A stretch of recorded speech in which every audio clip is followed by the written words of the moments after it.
এই হচ্ছে টোটো, একটা দুষ্টু ছেলে যার ব্রাশ করা একদমই ভালো লাগে না।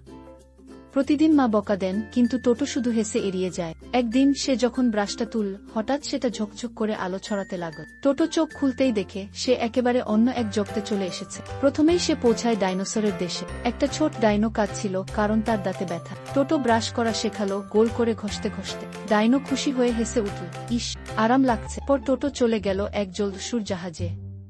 পাইরেটের মুখে খুব গন্ধ। টোটো তাকে বলল, ব্রাশ না করলে তো এমনই হবে। পাইরেট হেসে ব্রাশ করতে লাগলো। ওয়াও, দাঁত ঝকঝক করছে। তারপর সে পৌঁছায় স্পেসে। একটা রোবট বলছে, দাঁত ব্যথা। টোটো তার মেটাল দাঁতও পরিষ্কার করে দিল। শেষে টোটো বাড়ি ফিরে এলো। এখন সে নিজেই হাসি মুখে ব্রাশ করে গুনগুন করতে করতে। এই গল্প থেকে টোটো শিখেছে, ব্রাশ করা শুধু দরকারি না, বরং দারুণ মজার। তাই তুমি ব্রাশ করতে ভুলো না যেন। তুমি কি ব্রাশ করো প্রতিদিন? তাহলে ভিডিওটাতে লাইক দিয়ে আমাদের জানাও। কমেন্টে লিখে জানাও টোটো এবার কোথায় যাবে। আর চ্যানেলটা সাবস্ক্রাইব করতে ভুলো না।